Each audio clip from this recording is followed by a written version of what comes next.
পড়ছি চঞ্চল ভট্টাচার্য। প্রথমে বিশেষ খবর। সেনাবাহিনী জম্মু কাশ্মীরের আখনুরে খৌর সাবসেক্টরে আন্তর্জাতিক সীমান্ত অঞ্চলে অনুপ্রবেশের চেষ্টা ব্যর্থ করে দিয়েছে। মার্কিন যুক্তরাষ্ট্রের একটি মন্দিরের বাইরে বৃহস্পতিবার রাতে ভারত বিরোধী বক্তব্য লেখার ঘটনার তীব্র প্রতিবাদ জানানো হয়েছে। কংগ্রেস সাংসদ কার্তি চিদম্বরম আজ নতুন দিল্লিতে এনফোর্সমেন্ট নির্দেশালয়ের দপ্তরে অর্থ পাচার সংক্রান্ত একটি মামলায় হাজিরা দিয়েছেন।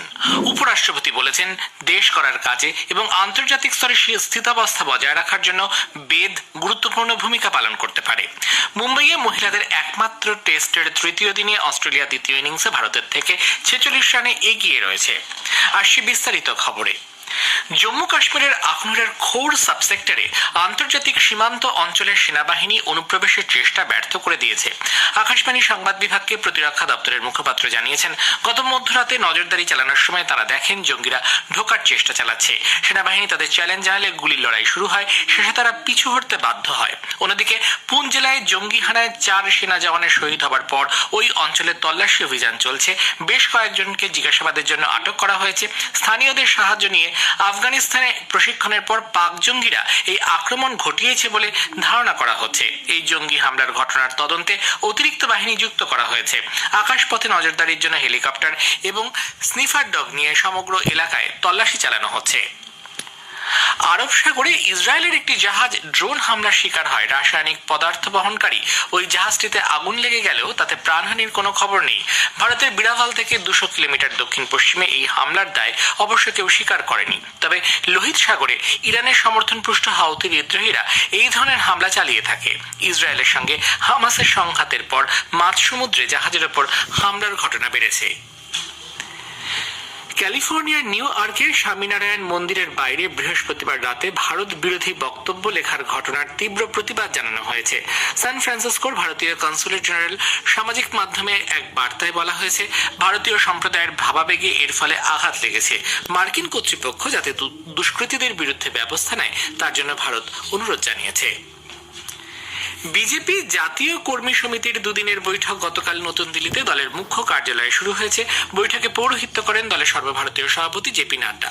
আগামী লোকসভা নির্বাচনে দলের রণকৌশল স্থির করতে এবং আগামী দিনে দলীয় কর্মসূচি নির্ধারণ করতে আলোচনা হয়েছে। দলের রাজ্য সভাপতিরা, বিভিন্ন রাজ্যে দলীয় নেতৃবৃন্দ ও সাধারণ সম্পাদকরা এতে উপস্থিত ছিলেন। দুদিনের এই বৈঠকে আগামী লোকসভা নির্বাচনের বিভিন্ন বিষয় নিয়েও আলোচনা হয়। এছাড়াও সাংগঠনিক বিভিন্ন বিষয় ও বিকশিত ভারত সংকল্প যাত্রাও আলোচনায় উঠে এসেছে। প্রধানমন্ত্রী নরেন্দ্র মোদী গতকাল এই বৈঠকে উপস্থিত ছিলেন। একটি সোশ্যাল মিডিয়া পোস্টে প্রধানমন্ত্রী বলেছেন, উন্নয়ন নিয়ে দলের পরিকল্পনা আরও বেশি সংখ্যক মানুষের কাছে পৌঁছে যাওয়ার লক্ষ্যে একটি ফলপ্রসূ আলোচনা হচ্ছে এই বৈঠকে। 2011 সালে 263 জন চীনা নাগরিককে ভিসা দেবার ঘটনায় অবৈধ অর্থ লেনদেনের অভিযোগে কংগ্রেস সাংসদ কার্তি চিদম্বরম আজ নতুন দিল্লিতে এনফোর্সমেন্ট নির্দেশালয় ইডির দপ্তরে হাজিরা দেন। পাঞ্জাবের একটি বিদ্যুৎ কেন্দ্র গড়ে তোলার সময় বেদান্ত গোষ্ঠীর এক শীর্ষস্থানীয় আধিকারিক কার্তি এবং তার ঘনিষ্ঠ এস ভাস্কররামনকে 50 লক্ষ টাকা দেন বলে অভিযোগ ওঠে। এর বিনিময়ে চীনা নাগরিকদের ভিসা দেওয়া হয়। এর আগে দুবার ইডি অর্থ তছরূপ প্রতিরোধ মামলায় কার্তিকে ডেকে পাঠালেও তিনি হাজিরা দেননি। একে উদ্দেশ্য প্রণোদিত হেনস্থা বলে তার অভিযোগ। কেন্দ্রীয় তদন্তে ব্যুরো আর্থিক অনিয়মের অভিযোগটির সন্ধান পাওয়ার পরই ইডিকে তদন্তের দায়িত্ব দেওয়া হয়।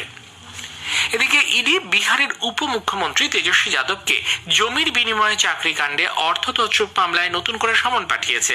আগামী মাসের 5 তারিখে হাজিরার নির্দেশ দেওয়া হয়েছে তাকে। এর আগে গতকাল তেজস্বীকে হাজিরার জন্য ডাকা হলেও তিনি যাননি। 2004 সাল থেকে 2009 সালের মধ্যে রেলমন্ত্রী থাকাকালীন লালু প্রসাদ যাদব রেলের বিভিন্ন জোনে গ্রুপ ডি পদে বহু লোককে কাজ পাইয়ে দিয়েছিলেন, যার বিনিময়ে তাদের কাছ থেকে জমি নিয়ে লালু প্রসাদ তার পরিবারের সদস্য ও নিজের কিছু কোম্পানিকে সেগুলি হস্তান্তর করেন। লালু প্রসাদ যাদবকে চলতি মাসের 27 তারিখে ইডির দিল্লিস্থিত মুখ্য কার্যালয়ে হাজিরার নির্দেশ দেওয়া হয়েছে। এ খবর প্রচারিত হচ্ছে আকাশবাণী থেকে। উত্তরাখণ্ডে হরিদ্বার জেলার গুরুকুল কাংড়ি বিশ্ববিদ্যালয়ের 3 দিনের বেদ বিজ্ঞান ও সংস্কৃতি মহাকুম্ভের উদ্বোধন করেছেন উপরাষ্ট্রপতি জগদীপ ধনখড়। এই উপলক্ষে তার ভাষণে উপরাষ্ট্রপতি বলেন, বেদের জ্ঞানকে আরো প্রচার করতে হবে। দেশ করার কাজে এবং আন্তর্জাতিক স্তরে স্থিতাবস্থা বজায় রাখার জন্য বেদ গুরুত্বপূর্ণ ভূমিকা পালন করতে পারে। দেশের সংস্কৃতি রক্ষার জন্য তিনি সকলকে এগিয়ে আসার আহ্বান জানিয়েছেন। রাষ্ট্রপতি দ্রৌপদী মুর্মু আজ রাজস্থানের জয়সালমীরে গেছেন। বিমানবন্দরে তাকে স্বাগত জানান রাজ্যপাল কালরাজ মিশ্র ও মুখ্যমন্ত্রী ভজনলাল শর্মা। পোখরান ফিল্ড ফায়ারিং রেঞ্জে একটি অনুষ্ঠানে অংশ নেন রাষ্ট্রপতি। এরপর লাখপতি দিদি কর্মসূচির অধীনে শহীদ পুনম সিং স্টেডিয়ামে একটি অনুষ্ঠানে মহিলাদের সঙ্গে মতবিনিময় করেন তিনি। এই অনুষ্ঠানটির আয়োজন রাজস্থানের গ্রাম ও উন্নয়ন ও পঞ্চায়েত রাজ দপ্তর এবং রাজস্থান গ্রাম জীবন ও জীবিকা উন্নয়ন পরিষদ যৌথভাবে করেছে। প্রাক্তন প্রধানমন্ত্রী চৌধুরী চরণ সিংকে তাঁর জন্মবার্ষিকীতে শ্রদ্ধা জানিয়েছেন প্রধানমন্ত্রী নরেন্দ্র মোদী। প্রধানমন্ত্রী বলেন, চরণ সিং কৃষকদের কল্যাণে তাঁর জীবন উৎসর্গ করেন। সংবিধান সদনের সেন্ট্রাল হলে প্রাক্তন প্রধানমন্ত্রীর ছবিতে পুষ্পার্ঘ্য নিবেদন করেন লোকসভার অধ্যক্ষ ওম বিড়লা এবং রাজ্যসভার ডেপুটি চেয়ারম্যান হরিবংশ। চৌধুরী চরণ সিং এর তথ্য সম্বলিত একটি পুস্তিকা লোকসভার সচিবালয় থেকে প্রকাশ করা হয়েছে। রাষ্ট্রসংঘের মহাসচিব আন্তোনিও গুতেরেস বলেছেন, ইসরায়েল এবং হামাসের মধ্যে গত ৭৫ দিনের সংঘর্ষে ১৩৬ জন রাষ্ট্রসংঘের কর্মী প্রাণ হারিয়েছেন। এই সংস্থার বহু কর্মী বাড়ি ছাড়তে বাধ্য হয়েছেন। আন্তর্জাতিক এই সংগঠনের ইতিহাসে এর আগে এত কর্মী প্রাণ হারাননি।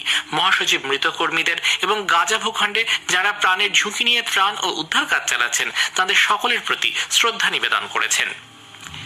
গাজায় জীবনদায়ী মানবিক সাহায্য প্রদান করতে ও এই সাহায্য পৌঁছে দিতে রাষ্ট্রসংঘে যেসব কর্মীরা কাজ করছেন তাদের নিরাপত্তা দিতে সংস্থার নিরাপত্তা পরিষদ একটি প্রস্তাব গ্রহণ করেছে।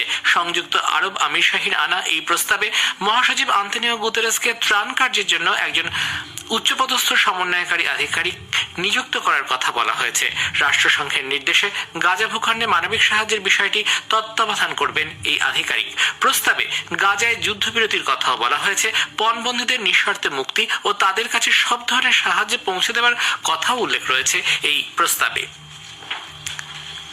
পাকিস্তানের নিরাপত্তা বাহিনী আজ নিষিদ্ধ ঘোষিত তেহরিক-ই-তালিবান পাকিস্তান টিটিপির এক সদস্যকে হত্যা করেছে। এই সদস্য পাঞ্জাব প্রদেশের আইএসআই এর দপ্তর সহ বিভিন্ন জায়গায় নাশকতামূলক কাজে যুক্ত ছিল।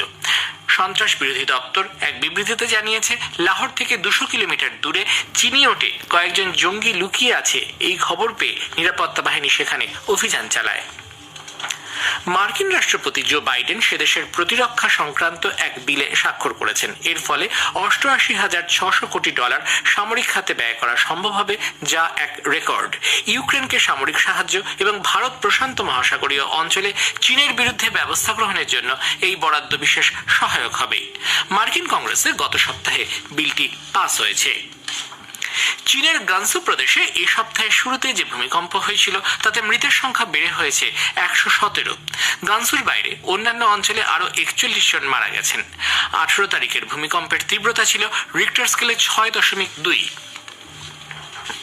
তথ্য ও সম্প্রচার এবং যুব বিষয়ক ও ক্রীড়ামন্ত্রী অনুরাগ সিং ঠাকুর প্রাক্তন খেলোয়াড় সহ সকল নাগরিককে মাই ভারত পোর্টালে স্বেচ্ছাসেবক হিসেবে নাম নথিভুক্ত করার আহ্বান জানিয়েছেন।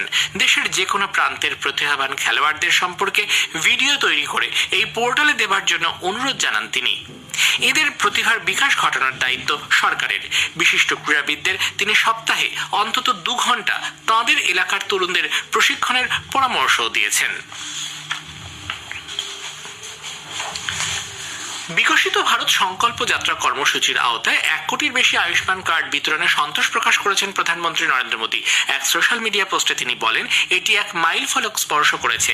বিকশিত ভারত সংকল্প যাত্রার মূল লক্ষ্য হল সরকারি বিভিন্ন প্রকল্প দেশের দরিদ্র মানুষের কাছে পৌঁছে দেওয়া। মুম্বাইয়ের ওয়াংখেড়ে স্টেডিয়ামে মহিলাদের একমাত্র টেস্ট ম্যাচের তৃতীয় দিনের শেষে অস্ট্রেলিয়া দ্বিতীয় ইনিংসে ভারতের থেকে ৪৬ রানে এগিয়ে রয়েছে। ৭ উইকেটে ৩৭৬ রান হাতে নিয়ে আজ তৃতীয় দিনের খেলা শুরু করে ভারতের প্রথম ইনিংস ৪০৬ রানে শেষ হয়ে যায়। দীপ্তি শর্মা ৭৮ রান করেন, পূজা বস্ত্রকার করেন ৪৭ রান। এরপর দ্বিতীয় ইনিংসে ব্যাট করতে নেমে অস্ট্রেলিয়া দিনের শেষে ৫ উইকেটে ২৩৩ রান করেছে। Tahlia McGrath ৭৩, Ellyse Perry ৪৫, Beth Mooney ৩৩, অধিনায়ক এলিসা হিলি ৩২ রান করেন। স্নেহ রানা ও অধিনায়ক হরমনপ্রীত কৌর ২টি করে উইকেট নিয়েছেন। অস্ট্রেলিয়া প্রথম ইনিংসে করেছিল ২১৯ রান। শেষে বিশেষ খবর আরো একবার। সেনাবাহিনী জম্মু কাশ্মীরের আখনুরের খৌর সাবসেক্টরে আন্তর্জাতিক সীমান্ত অঞ্চলে অনুপ্রবেশের চেষ্টা ব্যর্থ করে দিয়েছে। মার্কিন যুক্তরাষ্ট্রের একটি মন্দিরের বাইরে বৃহস্পতিবার রাতে ভারত বিরোধী বক্তব্য লেখার ঘটনায় তীব্র প্রতিবাদ জানানো হয়েছে। খবর শেষ হলো।